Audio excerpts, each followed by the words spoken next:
वो जय श्री कृष्ण, जय सिया राम, जय श्री राधे राधे, जय श्री महाकाल।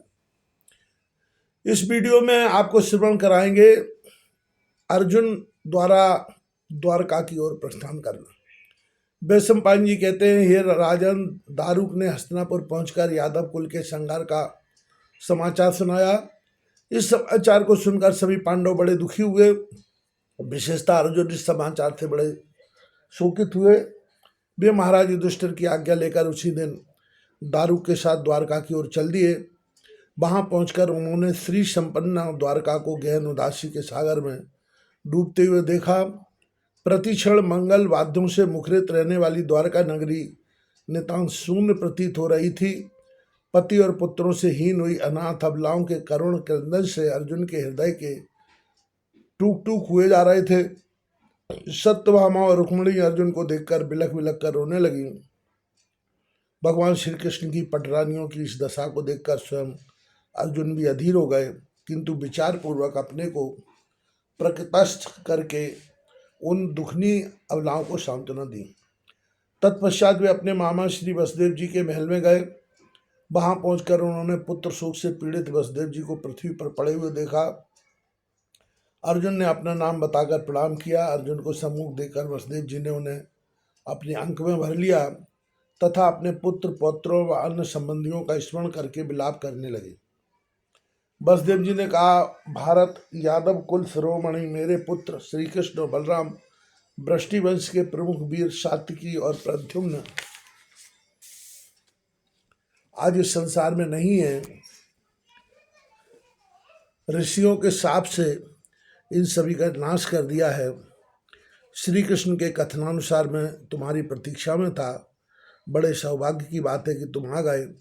तब श्री कृष्ण की आज्ञा अनुसार इस राज्य की शेष परिवार की रक्षा करो। श्री कृष्ण बलराम और कुटुंबियों का वियोग अब और अधिक सहन नहीं होता। अब मैं इस शून्य जीवन को समाप्त करना चाहता हूँ। वसुदेव जी के इन हृदय विदारक वाक्यों को सुनकर अर्जुन बड़े दुखी हुए। वे वसुदेव जी को धैर्य देते हुए कहने लगे, मामा जी, इस नर श्रेष्ठ से शून्य धरा धाम में निवास करने की मेरी इच्छा नहीं है और मेरे अन्य भाई भी अब इस पृथ्वी पर नहीं रहेंगे। धर्मराज युधिष्ठिर के भी परलोक गमन का समय निकट आ गया है, किंतु सर्वप्रथम मैं श्री कृष्ण की आज्ञा अनुसार विष्णुवंश के स्त्री बालक व वृद्धों को इंद्रप्रस्थ ले जाऊंगा तथा उनके काल यापन का समुचित प्रबंध करूंगा। इतना कहकर उन्होंने दारुक को आज्ञा दी कि वृष्टि के समस्त मंत्रियों को यहाँ उपस्थित करो, मैं उनसे मिलना चाहता हूँ। सब मंत्रियों के एकत्रित हो जाने पर अर्जुन ने सबके समक्ष अपना मंतव्य प्रकट किया और कहा, आप सब लोग मेरे साथ इंद्रप्रस्थ चलने के लिए तैयार हो जाइए।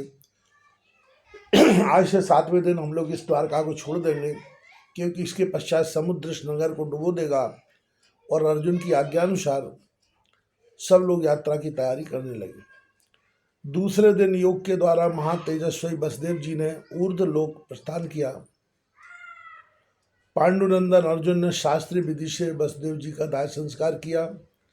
उस समय उनकी चारों पत्नियां देवकी, भद्रा, रोहिणी और मदरा भी उनकी चिता पर बैठी और पति के साथ भस्म होकर परलोक को प्राप्त हुई। वज्र आदि कुमारों ने अपने पितामह वसुदेव जी को जलांजलि दी। तत्पश्चात अर्जुन उस स्थान पर गए जहां यादव कुल वीरों का संहार हुआ था। वहां पहुंचकर ब्रह्म शाप से नष्ट हुए समस्त वीरों का अंत्येष्टि कर्म कराया।